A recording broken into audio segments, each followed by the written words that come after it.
Hai, apa kabar semuanya? Semoga kabar Anda baik-baik saja.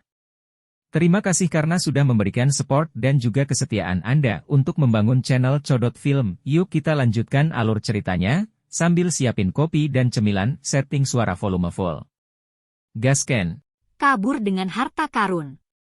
Begitu Gu Hi dan yang lainnya terbang dari pulau dan ke langit, 3 sinar cahaya muncul dalam sekejap menghalangi jalur penerbangan mereka. Yu Mei dan 2 pemimpin suku lainnya tiba di depan kelompok Gu Hi dengan wajah sedingin es dan di belakang mereka ada banyak orang ular yang menutupi langit dan tanah.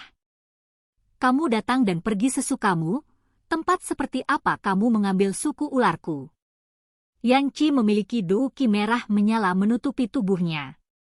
Dia menyerupai neraka yang mengamuk saat dia memelototi Gu Hi dan yang lainnya dengan suaranya seperti suara gemuruh guntur bergema di seluruh kota. Skram! Melihat bahwa jalannya diblokir, Gu Hi dengan marah mengangkat kepalanya untuk melihat sosok hitam yang sekarang jauh dan tanpa terkendali mengeluarkan teriakan bergemuruh. Api biru pucat dengan cepat membentuk bola api dengan lambaian tangannya saat dia melemparkannya ke arah Yan Qi dan orang-orang ular lainnya dengan kekuatan kekerasan dan ledakan. Dengan munculnya api biru pucat, suhu di sekitarnya meningkat secara drastis. Sepertinya api dari telapak tangan Gu Hi bukanlah api douki biasa. Namun, ketika nyala api berwarna biru ini dibandingkan dengan api surgawi, perbedaan kekuatannya sangat besar. Kekuatan apinya lebih sebanding dengan kekuatan api ungu Xiaoyan. HMPH, kalau bicara tentang alkimia, tidak ada yang bisa dibandingkan denganmu Gu Hi. Namun, ketika harus berkelahi, kamu harus berdiri di samping dan menonton. Meskipun kekuatan api biru Gu Hi tidak biasa, Yan Qi tidak takut. Dengan seringai menghina, dia menjulurkan telapak tangannya dan dengan kepalan tangannya, douki merah yang berapi-api tiba-tiba mengental di telapak tangannya untuk membentuk tangan api. Berukuran 3 meter. Dengan dorongan keluar, tangan api Yan Qi dengan mudah menyelimuti bola api biru dan meremasnya. Dengan sedikit suara teredam, bola api biru besar itu berubah menjadi api kecil yang perlahan menghilang. Dari perdagangan pertama, jelas bahwa Yan Qi memiliki kekuatan lebih. Sepertinya dia lebih kuat dari Gu Hi dengan setidaknya 1 bintang. Yu Mei dengan dingin memelototi Gu Hi dan yang lainnya. Memiringkan kepalanya, matanya yang indah menatap ke titik hitam di kejauhan saat alisnya berkerut. Dia tidak tahu mengapa tapi sosok di kejauhan memberinya rasa keakraban. Dia menggelengkan kepalanya dan setelah berpikir sejenak, dia memutuskan untuk melepaskan ide agar orang-orangnya mengejar dan membunuh sosok itu. Musuh utamanya masih Gu Hi dan yang lainnya. Orang-orang ular berada pada posisi yang tidak menguntungkan, bagaimana mereka bisa mengirim doang untuk mengejar dan membunuh titik hitam itu. Tanpa kecepatan terbang seorang doang, bahkan jika mereka mengirim Douling tanpa douki wings tidak akan mampu mengejar sosok yang jauh. Yu Mei tidak punya pilihan selain melepaskan niat membunuhnya menuju titik hitam. Membunuh mereka? Kelompok ular berekor pendek ini. Melihat bahwa Gu Hi dipukuli, Yan Qi yang berdiri di samping mulai melepaskan douki yang ganas dari tubuhnya setelah dia dengan dingin berteriak. Aku akan menghentikan mereka, pergilah untuk pria itu. Jika kita terlambat, api surgawi akan berakhir di tangan yang salah. Orang berbaju hitam bergerak sedikit dan melintas di depan Gu Hi dan 2 lainnya sambil berteriak dengan suara rendah.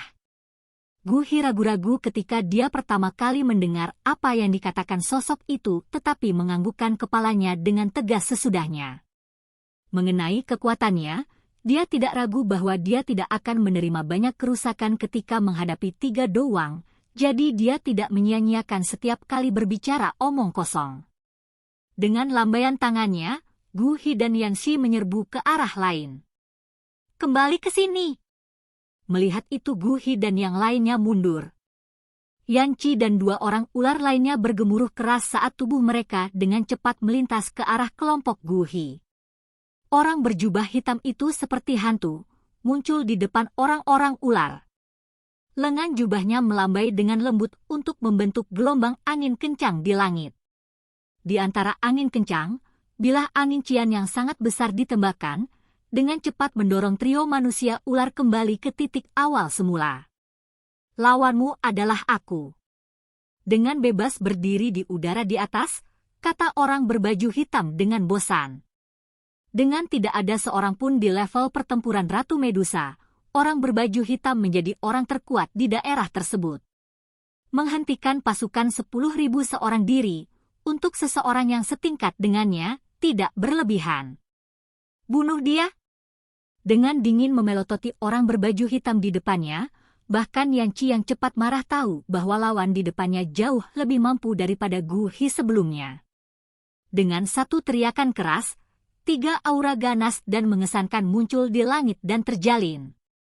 Membawa kekuatan buas, mereka dengan ganas menyerang orang berbaju hitam. Mengambil keuntungan dari Yan Qi dan 2 lainnya yang dihalangi oleh orang berkulit hitam, Gu Hi dan 2 sosok lainnya dengan liar menembak, menerobos pertahanan sejumlah besar manusia ular dan meninggalkan kota. Dengan wajah marah, mereka dengan liar mengejar ke arah bayangan hitam itu pergi. Di atas kota, orang berbaju hitam menyaksikan serangan 3 Douwang.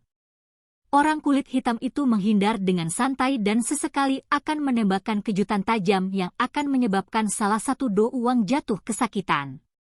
Ada tombak racun yang tak terhitung jumlahnya yang dilemparkan dari orang-orang ular di bawah, namun, setiap kali tombak mendekati orang tersebut, angin bertiup kencang dan mengirim mereka terbang ke arah yang acak. Membuat lebih banyak masalah untuk Yumi dan 2 Douwang lainnya. Meskipun orang berbaju hitam dapat dengan mudah menghadapi ketiga Douwang, membunuh mereka dengan mudah akan sangat bermasalah. Ketiganya memiliki pemahaman taktis satu sama lain. Kapanpun orang berbaju hitam akan mengirimkan serangan yang kuat, mereka bertiga akan bekerja sama untuk menghentikannya. Meskipun blok mereka agak lemah, itu meminimalkan jumlah kerusakan yang diambil dan dengan demikian menyebabkan pertempuran di langit dengan Douwang secara bertahap menemui jalan buntu. Sementara masih tenang, orang berbaju hitam mengatasi serangan sengit dan putus asa dari Yu Mei dan 2 lainnya. Setelah beberapa lama, orang berbaju hitam sedikit menggelengkan kepalanya, matanya melirik ke arah yang dikejar Gu Hi dan yang lainnya sebelumnya dan menemukan bahwa mereka hampir tidak terlihat di tepi cakrawala. Menghela nafas lega, lengan Douwang dengan keras melambai dan tekanan yang dilepaskan olehnya menjadi jauh lebih agresif. Jari-jarinya dengan ringan menginjak udara dan dia terangkat 10 meter saat tangannya dengan cepat membentuk segel. Dengan suara rendah yang dingin dia berteriak, "Wind back to earth."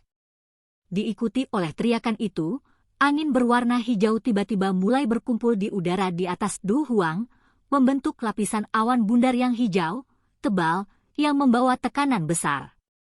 Dengan lambaian lembut tangannya, awan hijau di atas angin kencang mulai memadat dengan cepat, menciptakan bilah angin berwarna hijau tua. Akhirnya, bilah angin yang menutupi langit mulai meluncur turun seperti gerimis hujan. Merasakan penindasan yang ganas dan kekuatan yang mendasari di langit di atas, Yu Mei dan 2 lainnya memasang ekspresi serius dengan punggung mereka satu sama lain. 3 jenis doukis mereka yang berbeda naik ke langit, seolah-olah ketiganya adalah pilar yang menahan langit dan awan angin yang turun perlahan berhenti bergerak di udara. Menatap pada 3 orang yang ditembaki oleh awan hijau, orang berkulit hitam memiringkan kepalanya, melihat ke timur laut gurun dan dengan lembut bergumam, sepertinya 2 orang lagi telah datang lagi. Sepertinya aku harus mundur.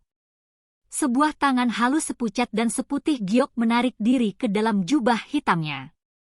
Orang berkulit hitam tidak tinggal lebih lama lagi dan dengan lembut mengepakkan sayap douki berwarna hijau di punggungnya, berubah menjadi cahaya hitam dan muncul di luar kota setelah beberapa saat. Dia kemudian dengan cepat menghilang ke arah Gu Hi dan yang lainnya menuju sebelumnya. Tak lama setelah menghilangnya orang berkulit hitam, 2 sinar cahaya muncul dari bagian timur laut dan barat daya gurun. Setelah beberapa saat, mereka muncul di atas kota dan melihat ke bawah dengan ekspresi jelek ke kota dengan panik. Tangan mereka melambai dengan cepat saat duki mereka dengan pahit menghantam awan angin hijau besar. Di bawah kolaborasi mereka, itu dibubarkan. Mengejar! Setelah memecahkan lapisan angin, Yume dan dua lainnya lepas landas ke langit lagi dan bahkan tidak sempat menyapa kedua pria yang baru saja datang. Dengan teriakan, mereka bertiga mulai mengejar ke arah orang berbaju hitam itu mundur. Dua orang yang baru saja tiba berhenti sejenak sebelum bergabung dalam pengejaran. 5 sinar cahaya, membawa tekanan yang mengguncang langit, melintasi langit hampir seketika. Mereka dengan cepat menghilang ke cakrawala. Padang pasir yang luas dengan badai pasir yang mengamuk dan penuh warna emas, terhampar sejauh mata memandang. Di atas langit biru, sesosok tiba-tiba terbang dengan gila. Tekanan angin yang sangat besar menekan pasir di bawah, meninggalkan bekas pasir yang dangkal di tanah. Setelah beberapa saat, bekas pasir terbawa badai, menutupi rel dengan sempurna. Tidak lama setelah sosok itu terbang, 3 sinar cahaya langsung datang. Pasir yang telah mengendap belum lama ini, tiba-tiba muncul 3 bekas pasir yang lebih besar. Setelah 3 sinar cahaya terbang menjauh, bayangan dengan kecepatan yang bahkan lebih menakutkan muncul dan setelah lenyapnya bayangan itu, 5 sinar cahaya melintas. Setelah dirusak berulang kali, angin di atas pasir sepertinya akan keluar isak tangis tertahan. Xiao Yan dengan marah mengepakkan sayap awan ungu dengan teratai hijau di satu tangan. Meminjam kecepatan dari badai, kecepatannya bahkan lebih mengerikan daripada hewan terbang paling efisien yang berasal dari daerah gurun. Jika bukan karena arah Lao Yao, Xiao Yan akan tersesat di gurun yang tidak memiliki tengara sedikit pun. Lidah Xiao Yan berputar saat 2 pil pemulihan energi ditelan ke perutnya. Pil pemulihan energi yang ada di mulutnya lebih dari setengahnya dalam waktu singkat ini. Melalui ini saja, orang dapat membayangkan konsumsi Douqi yang menakutkan dengan terbang sembarangan dengan memperhatikan keselamatan. Sekali lagi melayang jauh, wajah ketat Xiao Yan berubah. Dengan sedikit menoleh, dia bisa melihat bahwa 3 sosok hitam di dekat tepi pandangannya semakin dekat dengannya. Sialan, bajingan ini terlalu gigih. Melihat sosok Gu Hi dan kelompoknya semakin dekat, pikiran Xiao Yan mulai panik, ketiganya adalah Do Wang. Sejujurnya, satu tamparan dari mereka bisa mengalahkan Xiao Yan sampai mati. Tuan, Gu Hi dari kerajaan Jia Ma memintamu untuk mengembalikan api surgawi ke pemilik aslinya. Harap rileks, dengan api surgawi yang tak tersentuh sempurna, Gu Hi tidak akan membiarkan Anda menderita kerugian. Teriakan itu diperkuat dengan Douqi dan terdengar seperti guntur marah saat bergema di atas gurun, tak henti-hentinya. Aku akan menjadi bodoh jika aku menyerahkannya padamu. Xiao Yan diam-diam menggumamkan teriakan di dalam hatinya sebelum mengalihkan pandangannya ke belakang dan tidak bisa menahan untuk tidak mengutuk dengan keras. Do Wang berbicara dengan damai tetapi kecepatan mereka semakin meningkat karena jarak antara kedua sisi mulai menyusut dengan cepat. Tanpa menjawab pertanyaan Gu Hi, Xiao Yan hendak fokus ke depan ketika pupil matanya menyusut ketika dia melihat tidak jauh di belakang kelompok Gu Hi, sebuah bayangan, dengan kecepatan yang sangat menakutkan, datang. Silahkan pergi ke. Oke guys, jangan lupa like, comment, share, and subscribe di channel Codot Film. See you next video, peace out and bye-bye.